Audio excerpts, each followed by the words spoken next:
Programa AVA com Vida em Condomínio. Apoio cultural, Advance Elevadores. 20 anos de mercado. Escolha confiança. Boa noite, olá telespectadores, clientes e amigos. Sejam bem-vindos ao programa AVA com Vida em Condomínio. E hoje recebemos novamente a doutora Ana para parte 2, né, sobre o tema de cobranças em condomínios. Nós vamos tratar muito da parte da inadimplência condominial. Foram muitas dúvidas que foram enviadas lá para a Avacom. O tema foi polêmico, doutora Ana, né? É, sempre polêmico. Então não vamos perder tempo, eu já vou lhe passar a primeira polêmica que foi debatido por vários canais. Mandaram por e-mail, mandaram por WhatsApp, alguns clientes ligaram, que é o devedor contumaz. Né? Sim. Um síndico nos disse, olha, a nossa convenção lá, Cristiano, ela não dispõe sobre isso, né? De ter uma multa maior para o devedor contumaz. De que forma eu posso aplicar essa multa de uma forma que seja juridicamente legal? Então, primeiramente, boa noite a todos. Christian, obrigada pelo convite de vir novamente pela segunda semana aqui. Especialmente para esclarecer as dúvidas, né, que tu me falaste, que foram várias que surgiram, porque esse tema realmente é muito polêmico, né? E a questão do devedor contumaz, né, do condômino contumaz, inadimplente contumaz, é um tema realmente polêmico, porque sempre existe algum devedor contumaz, né, algum condômino contumaz em algum condomínio. Como eu falei para ti na semana passada, essa postura do condômino que deixa reiteradamente de pagar suas dívidas, ela é considerada uma conduta antissocial, né, dentro do condomínio. Então, Christian, realmente, se houver previsão no regulamento interno ou na convenção do condomínio a respeito de aplicar uma penalidade específica acerca desse tipo de inadimplente, seria o ideal. Mas se não houver essa previsão no regimento interno ou na convenção, não há obstáculos para que se aplique essa multa, né? Que essa multa pode chegar até 10%, como eu te falei, e ela pode ser aplicada mais de uma vez, porque o devedor contumaz, ele não é um devedor que fica inadimplente uma vez e quita a dívida e acabou. Esse não é o devedor contumaz, esse é um devedor pontual que por algum motivo ou pelo outro, como a gente comentou da questão da pandemia, né, que agora surgiram muitos inadimplentes que antes não ficavam, né? Então, justamente por ser uma conduta reiterada ao longo do tempo, que é necessário que se aplique, né? Então, mesmo que não tenha essa previsão no regimento interno ou na convenção, o Código Civil, ele traz o respaldo legal para que seja aplicada essa multa de até 10%. Perfeito. Pergunta que foi recorrente também, qual seria o órgão, né, ou o ator competente para aplicar essa multa, né, no devedor contumaz? É o próprio síndico, ele tem que levar para a Assembleia dos Moradores, ele pode pedir auxílio ao Conselho? Qual seria a forma correta? Bom, primeiramente é o síndico que tem esse poder de fazer as cobranças, né? Perfeito. A forma correta é que para que seja aplicada essa multa, seja primeiro aprovada em assembleia a aplicação dessa multa específica, porque ela não é uma coisa... A aplicação dessa multa, dependendo do tamanho do condomínio, não é uma coisa recorrente, né? Perfeito. São casos específicos, assim. Então, para que haja um respaldo jurídico, é importante que seja aprovado em assembleia. Perfeito. Dúvida de um morador, né? E bem pontual. E quando o síndico fica inadimplente, né? Ah, sim. Quando o síndico fica inadimplente, na verdade, é um obstáculo ético e moral, né? Perfeito. Não existe na legislação, no Código Civil pelo menos, especificamente uma regra quanto a isso. Mas é um impeditivo ético, porque o que acontece, como eu mencionei agora mesmo, é o síndico que tem o poder de reaver o valor da inadimplência. Aí, Cristiano, eu te pergunto, um síndico ele vai ajuizar uma ação contra ele mesmo? Provavelmente não, né? Ele pode fazer isso? Um conflito de interesse Há temos um aí, conflito de interesse, além de haver um obstáculo processual. Perfeito. Porque o que acontece? É o síndico quem outorga a procuração para que o condomínio haja em juízo. Como é que ele vai outorgar uma procuração? Perfeito. Ele não pode processar ele mesmo, né? Perfeito. Então, o que acontece? É um impeditivo ético. Uma alternativa seria uma renúncia voluntária por parte do síndico. Se por algum motivo ele deixar não sei por qual motivo deixou de recolher os valores, né? Renúncia voluntária, ou até mesmo daria para se pensar em uma destituição aí por parte da Assembleia. A doutora poderia explicar, né, porque entrou nessa celeuma da destituição, tá? A forma correta desses condôminos convocar essa Assembleia para destituir esse síndico? Pois é, teria que ser através do subsíndico e do conselho, né? Claro. Ou qualquer né, poderia convocar. Mas geralmente subsíndico ou conselho fiscal deveria convocar então essa assembleia. Porque pegaram a irregularidade, tiveram acesso à irregularidade. Exatamente, porque as contas são públicas, né? Qualquer pessoa pode ter acesso. Então, qualquer pessoa poderia, né, requerer que seja convocada essa assembleia. Daí poderia ser através do subsíndico ou dos conselhos, né? Perfeito. Na verdade, como a doutora está querendo dizer, o síndico ele não pode ser tratado diferente, né? Apesar do cargo, ele também é um condômino que tem direitos, né, e deveres como os demais. O que acontece com o síndico, em regra, é que ele fica geralmente isento das contribuições ordinárias, né? Ou recebe um salário. Exato. Geralmente é um ou outro, né? Provavelmente neste condomínio, né, ele recebia um valor, mas teria que honrar com as suas cotas e não estava honrando, né? Com certeza. Mais uma dúvida, tá? E uma dúvida também bem pontual que nos aconteceu hoje. Uma determinada pessoa adquiriu, né, cotas, né, de condomínio lá, adquiriu uma unidade, perdão, e junto veio com cotas que estavam em aberto. Sim, né? sim. Todavia, o morador, até para se inteirar do que compõe aquela dívida, não recebeu demonstrativos, né? Como é que funciona, neste caso, o depósito em juízo? Para que se possa ser discutido aquelas cotas, como é que funciona esse mecanismo? A questão, primeiramente, vamos falar a respeito da questão da compra de um imóvel com dívidas condominiais. Disso que a gente está falando, né? Primeiramente, é importante esclarecer que as dívidas condominiais são dívidas decorrentes do imóvel e não do proprietário. Perfeito. Então, o que acontece? Digamos que tu resolva comprar um imóvel que contenha dívidas condominiais passadas.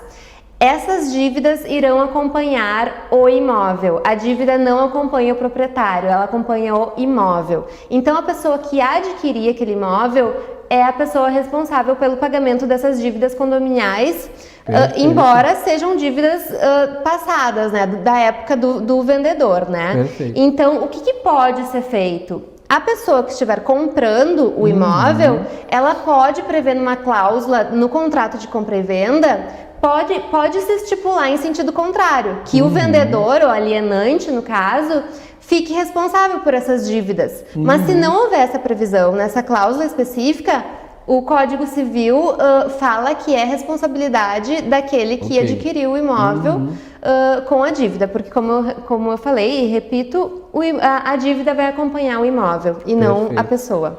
Perfeito. Nesse caso aí, ele pediu, tá? Como ele adquiriu com dívida, ele pediu para ter ciência dos demonstrativos que geraram a dívida. Ah, tá. Isso Sim. não foi passado para ele. Ele pode discutir isso através de depósito judicial? Ele pode discutir, ele tem esse direito, pelo menos, de saber, né? O que originou a dívida. Exatamente, o que originou a dívida. Se ele quiser, por exemplo, fazer uma ação de consignação em pagamento e fazer esse depósito em juízo, é possível. Através de uma ação de consignação em pagamento, ele depositar aquilo que ele entender, daí fazer esse depósito em juízo e depositar aquilo que ele entender que é devido, e aí para poder discutir o resto. Mas, em regra, é como eu falei, ele pode querer discutir, mas se não houver essa cláusula contratual estipulando que seja invertida a obrigação, então a dívida vai continuar sendo dele, do proprietário, né? Aquele que está registrado lá na matrícula do imóvel. Perfeito. Uma dúvida, tá, que ficou... nós comentamos no programa anterior, né, doutora, o cuidado ao divulgar a lista de inadimplentes, tá? Veio pergunta de uma determinada síndica que ela diz que ela divulga a lista por blocos, né? Mas sem discriminar as unidades. Está correto divulgar que o bloco X tem X inadimplentes, que o bloco Y tem menos ou mais, ou pode também aí ocasionar um desconforto, um dano moral para o condomínio? Aí essa pergunta, o advogado, quando é questionado, geralmente a resposta que a gente dá para a maioria das perguntas depende, né? Essa é a resposta padrão para qualquer advogado. Depende da situação concreta. Daqui a pouco a gente vai pegar um bloco que tenha, sei lá, dependendo do tamanho dos apartamentos, digamos 4 apartamentos, 6 apartamentos, são poucos apartamentos. Pode causar um constrangimento, né? Pode causar. Se for um condomínio maior, daqui a pouco não vai ser tão grande o constrangimento, porque pode ser difícil de se identificar qual seria, né? Daqui a pouco não vai gerar tanto burburinho assim, como geraria num condomínio menor. Mas a orientação é que não se faça. Perfeito. Existe um canal apropriado para fazer essa cobrança, que é através do jurídico e da administradora. Perfeito. Então, não tem porquê o síndico lançar a mão de qualquer outro meio que vá colocar o condomínio em algum risco, né? Porque como eu comentei no programa anterior, essa conduta do síndico ou da síndica, nesse caso, ela é passível sim de gerar um dano moral. Perfeito. Aquele que se sentir lesado, né? Que tiver sua honra lesada. Então basta a pessoa se sentir para querer demandar em juízo, uma situação né? difícil, você tem 10 apartamentos num bloco, ali na lista diz que 5 estão devendo, né? Exatamente. Então pode gerar um desconforto e é difícil, é preciso se analisar a situação concreta. Por isso que a gente sempre aconselha que não faça isso, porque é um risco para o condomínio e o síndico ele tem meios de fazer essa divulgação, seja através da administradora, seja através do jurídico. Então é melhor seguir os meios legais. Ainda nesse assunto, e quando o morador pede para ver, né, essa prestação de contas, ali consta a lista de inadimplência, o síndico deve retirar essa lista ou mostrar essa prestação de contas com a lista e pedir sigilo para esse morador? Não, como é que funciona? Pode, é possível que seja dado vista, né, aquele que solicitar. Mas o que não é aconselhado são as listas, principalmente expostas ou na áreas físicas, ou como a gente havia mencionado, grupos de WhatsApp ou Facebook, né? Isso é desaconselhável. Perfeito. Nós vamos fazer um rápido intervalo, ligeirinho, não saia daí, já voltamos com mais Vida em Condomínio. Programa AVA com Vida em Condomínio. Apoio cultural Advance Elevadores, 20 anos de mercado. Escolha confiança. Na vida, você tem muitas escolhas. Qual caminho seguir? Qual escola estudar? Qual profissão atuar? Em quem confiar? É por isso que a Casa Maria agradece por ser uma de suas escolhas. Casa Maria, amparo assistencial a pessoas em tratamento oncológico. Uma conversa pode transformar uma vida. Por isso, compartilhe conosco aquilo que você não divide com mais ninguém. O CVV está com um número novo. Ligue 188. A ligação é gratuita de qualquer localidade do estado. Atendimento 24 horas. Disque 188 e converse com um de nossos voluntários. CVV, Centro de Valorização da Vida. A linha que faz você seguir em frente.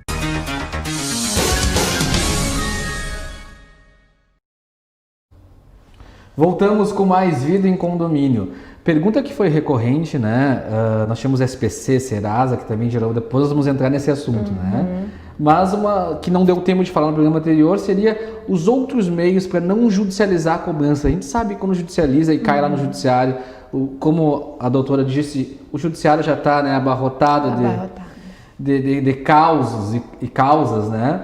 Mas poderia, se a cidade tiver câmera de mediação e arbitragem, o condomínio se valer dessas câmeras para poder agilizar as ações? Sim, essa pergunta eu acho muito interessante, mas um pouco frustrante para nós aqui em Santa Maria. Não temos ainda, né? Aqui em Santa Maria nós ainda não temos nenhuma câmara de arbitragem. Existe sim a mediação extrajudicial, mas a arbitragem ainda não. Só para esclarecer para quem está em casa. Geralmente existem centros de mediação e arbitragem, mas são coisas diferentes.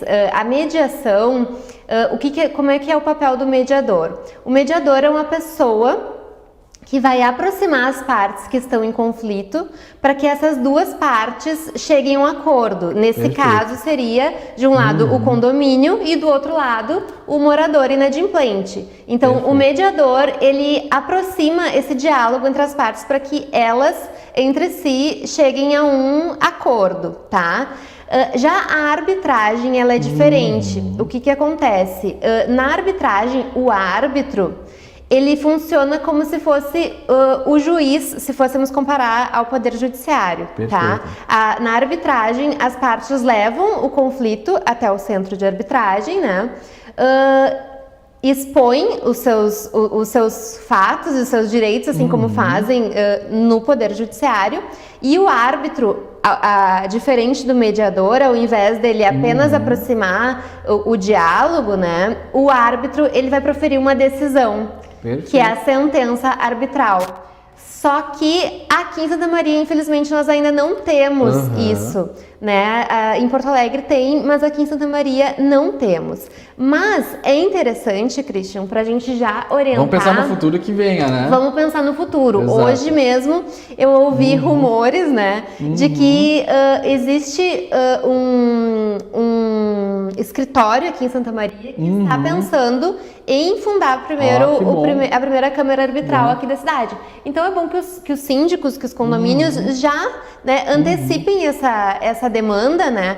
E estabeleçam previsão tanto no regimento interno quanto na convenção. Tem que estar previsto para poder usar. Exatamente. Perfeito. É preciso que seja previsto na convenção, é preciso que seja aprovado em assembleia para poder, para que o condomínio possa se utilizar desse meio, né? Não, doutora, vai ser um meio, além de ser mais rápido, né? O síndico nos ouvindo, são os custos, né? É mais rápido, é mais... o valor, eu não saberia dizer como que vai ser o valor aqui em Santa Maria, mas com certeza é um caminho que vale a pena para todo mundo. Para o síndico é mais rápido, é mais... Perfeito. Eu imagino que vai ser mais barato, sim, aqui em Santa Maria, como já é em outros lugares. Então, com certeza, é uma alternativa muito boa para solucionar essa questão. Perfeito. Vamos falar agora de prescrição, tá? Uma dúvida muito recorrente. Nós sabemos que nem todos os condomínios são organizados, né? Nem todos têm ali uma gestão, uma régua de cobrança dos inadimplentes que realmente tem um jurídico próprio, tem uma boa administradora. Prescrição da dívida condominial, como é que funciona e quais os cuidados o condomínio tem que ter para que ela não prescreva? Bom, os cuidados, em primeiro lugar, o principal cuidado é que se notifique aquele condomínio inadimplente antes de ocorrer o prazo da prescrição, né? A prescrição ocorre em 5 anos. Perfeito. Tá? Existia uma discussão há algum tempo atrás, que já foi pacificada pelo Superior Tribunal de Justiça, de que havia doutrinadores que entendiam que o prazo seria de 10 anos. Mas a ministra Nancy Andrigues já solucionou essa controvérsia e fixou o entendimento de que o prazo prescricional para cobrança de dívida condominial, então, da taxa condominial, é de 5 anos. Perfeito. Então, antes de transcorrer esse prazo de 5 anos, é necessário que se interrompa a prescrição, né? Porque daí, desde a notificação, vai começar a contar de novo aquele prazo, para que interrompa a prescrição e se possa dar tempo, né? Para que possa dar tempo de fazer essa cobrança ou ajuizar a ação judicial no prazo correto. Perfeito. A gente sabe que é uma temeridade quando o condomínio, né, doutora, deixa prescrever uma dívida ou demora, às vezes, anos para cobrar um inadimplente. Mas vamos pensar nesse cenário que acontece, né? Quando o condomínio ele demora anos para cobrar um inadimplente e precisa ingressar com uma ação judicial, quais são os cuidados de documentação que ele tem que ter para realmente provar? Porque provavelmente né, esse morador poderá vir discutir essa inadimplência, né? É só juntar boleto? Quais são os documentos que ele precisa ter para realmente poder executar com rapidez essa primeiro lugar, se o tempo transcorreu e a dívida está prescrita, perdeu o direito. Perfeito. Daí, se realmente se o síndico deixou transcorrer esse prazo e de fato transcorreu sem qualquer intervenção, sem qualquer notificação por parte do condomínio em relação ao condômino, o condomínio perde o direito, né? Então, mas digamos que tenha, em tese, eu pego um boleto que já passou mais de 5 anos, mas nesse período houve uma notificação que interrompeu a prescrição ou qualquer outro ato que tenha suspendido a prescrição por algum motivo. Então, geralmente são notificações, além dos boletos, dos cálculos atualizados, dos débitos atualizados, vai depender do que foi feito pelo jurídico naquele espaço de tempo. Geralmente, uma notificação. Perfeito. O cuidado, então, seria juntar uma notificação que tenha suspendido ou interrompido esse prazo. Ou seja, né, a inadimplência é algo que precisa ser organizado. Precisa ser organizado, principalmente, a inadimplência, principalmente do ponto de vista jurídico, porque em razão disso tudo que eu tô aqui falando, né? Perfeito. São cuidados que, às vezes, o síndico, por não ter esse conhecimento mais técnico, por mais que tenha boas intenções, às vezes não tem como, justamente por não ter o conhecimento, não tem como assegurar que aquilo está sendo feito, né? Por isso a importância do jurídico, né? De um bom assessoramento, com certeza, né? Mais uma perguntinha, tá? Acordo com inadimplentes, tá? Qual é a forma correta de se fazer um acordo extrajudicial com o inadimplente, tá? Sim, até semana passada nós já havíamos comentado um pouco sobre isso, né? O acordo, como eu falei, eu penso que sim, é uma ótima alternativa, já que nós não temos ainda, né, os centros de arbitragem aqui em Santa Maria.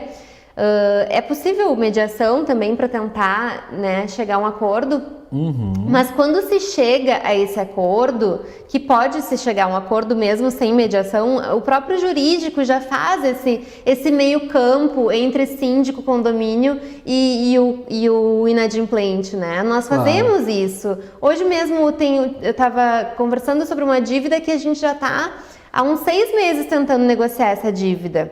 Então hoje já conseguimos. É um trabalho pode ser um trabalho mais demorado, mas muito mais rápido do que entrar no Poder Judiciário, né? Perfeito. Então os cuidados, Christian, são aqueles que eu já comentei aqui semana passada.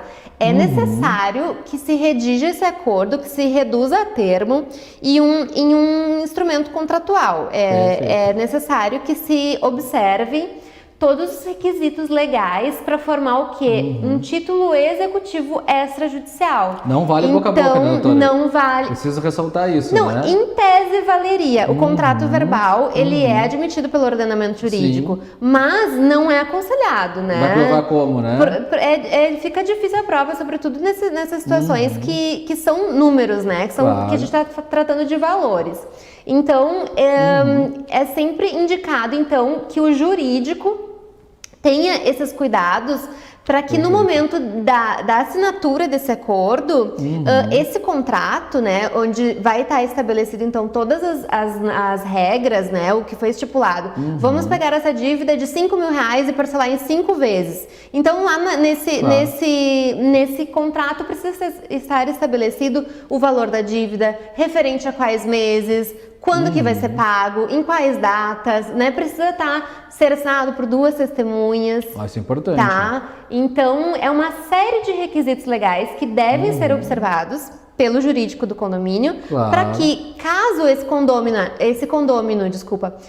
venha a descumprir esse acordo, então esse contrato ele já é um título executivo extrajudicial que pode ser executado. Uma segurança para o condomínio. É uma segurança jurídica, com certeza. Perfeito. Uma pergunta bem pontual, tá aí, bem interessante. O condomínio chegou praticamente numa situação de insolvência financeira com mais de 60% aqui de inadimplência, tá? A síndica, o relato aqui do morador, foi feita uma chamada extra para se ratear essa inadimplência, até para o condomínio poder pagar as contas, né, em dia, até se recuperar essa inadimplência. Ele pergunta se é legal, né, o condomínio usar esse mecanismo de ratear a inadimplência entre os adimplentes que já estão sendo penalizados por pagar, né, para os que estão inadimplentes. O síndico pode usar esse mecanismo e de que forma ele pode usar? Ele poderia, Christian. Sim ou não? Pois é, eu te confesso que eu nunca peguei um condomínio nessa situação. Perfeito. Mas pensando agora, juridicamente, como é que os outros vão ser penalizados por uma conduta? Eu penso o seguinte, agora, né, tu me veio com uma pergunta que eu fiquei um pouco surpresa, porque de fato nunca me deparei com essa situação. Eu acho que não seria correto do síndico tomar essa postura e novamente ressalto o que eu já havia mencionado antes. O síndico, ele tem meios legais para reaver a inadimplência desses condôminos, tá? Vou até procurar e vou ficar te devendo essa resposta para ver se os tribunais de fato já decidiram sobre isso em alguma outra situação, porque de fato o síndico, ele tem meios legais, então os demais condôminos não poderiam em tese serem penalizados em razão da desídia de alguns, né? Perfeito. E como a gente já comentou aqui também, o próprio imóvel, ele responde pelo valor da dívida, né? Então o correto seria o síndico processar, né, ir atrás dos proprietários desses imóveis, né? Se os imóveis respondem pela dívida, então há um caminho, há lugares onde a gente possa buscar esses valores, né? Claro. Dúvida que ficou, né, no ar, né, como disse um morador, infelizmente no condomínio dele se deu um incentivo, tá, para aqueles que pagaram em dia. Ele assistiu o programa, né, a doutora falou que realmente não se pode dar incentivos para aquelas pessoas que pagam em dia, né? Porque literalmente já está lá pacificado no Código Civil, é uma obrigação, né? E ele perguntou como é que fica agora essa situação desses moradores que pagaram em dia e tiveram certo incentivo. Ele disse que existia no condomínio dele um escalamento de 5, 10 até 15% para quem pagasse em dia, né? Quanto mais antecedência, mais desconto. Então, por que eu falei que... Estamos gerando polêmica, viu, doutora? Por isso que eu falei que não é recomendado, né, que se faça. Porque nesse caso, quem se sentiu prejudicado vai poder cobrar do condomínio. Perfeito. Então, o responsável seria o síndico? Por entrar com a ação? Não, o responsável por ter deixado, enfim, que... O síndico vai ser responsabilizado, com certeza, civil e criminalmente, dependendo do que tenha acontecido. Então, por isso que não é aconselhado, né? Teria que, teoricamente, se chamar uma assembleia, como é que seria a forma dele comunicar, né? Enfim, ele perguntou como é que eu posso fazer agora, né? Para que também se cesse esse incentivo a quem paga em dia. Chamar uma assembleia, imediatamente parar, discutir com os demais. Com certeza, convocar uma assembleia e rever essa conduta do síndico, né? Rever essa norma, não sei se nesse caso há previsão na convenção, no regimento, mas com certeza isso deve ser revisto nesse condomínio específico aí. Porque tá, assim, colocando o condomínio, tá expondo o condomínio a uma situação, e especialmente o síndico, a uma situação que ele pode ser pessoalmente responsabilizado. Perfeito. Nós estamos chegando no final, né? Eu quero que a doutora se despece com as dicas, né? O que na visão da doutora é um condomínio que tem a sua cobrança bem organizada, a sua gestão da inadimplência bem organizada? Até pode citar casos aí, se a doutora tiver em mente. Eu posso falar por mim, né, Christian? Tu sabe que lá no escritório nós fazemos essa gestão. Então, é uma coisa que a gente sempre comenta, inclusive contigo, né? Nós sempre conversamos sobre isso. Um condomínio bem organizado, um condomínio que consegue manter essa inadimplência, essas cobranças em dia. Agora eu falo mais especificamente em relação às inadimplências. Claro. É um condomínio que é formado por um tripé, né? Que a gente sempre fala, que é o síndico, a administradora e o jurídico, que trabalhem em conjunto. Perfeito. Tendo esse tripé formado, né, se torna muito mais fácil, né? Então, por exemplo, nos primeiros meses da inadimplência, é possível fazer o pagamento na administradora, né? Depois a administradora passa para o jurídico. E sempre a síndica que tem esse poder de... Exatamente. De negociar com todo mundo e de orquestrar, né, esse tripé. Então, é importante que o jurídico e a administradora, juntamente com a síndica, todos trabalhem em conjunto, né? Para que não deixe chegar uma situação, por exemplo, de prescrever, né? Como a gente comentou antes, a situação de prescrever uma dívida e o condomínio perdeu o direito, ou de deixar uma inadimplência muito grande e depois ficar difícil de reaver. Perfeito. Então, a minha dica é que esse tripé esteja bem organizado. Tem que ser harmônico, né? E em harmonia, com certeza. Doutora, agradecemos a sua presença aí no programa Vida em Condomínio. Os temas foram muito relevantes, deu bastante polêmica, sinal que a audiência gostou. Deu polêmica, fico muito feliz. Cristian, obrigada. Fico te devendo essa pergunta. Não tem que problema. Espero poder retornar em algum outro momento para a gente discutir um pouco mais sobre isso. Agradeço muito, tá? Obrigada pela recepção. Perfeito. Agradecemos a nossa audiência, os nossos clientes e amigos, e semana que vem voltamos com mais Vida em Condomínio.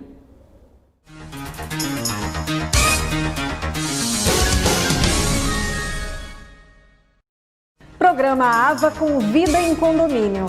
Apoio cultural, Advance Elevadores. 20 anos de mercado. Escolha confiança.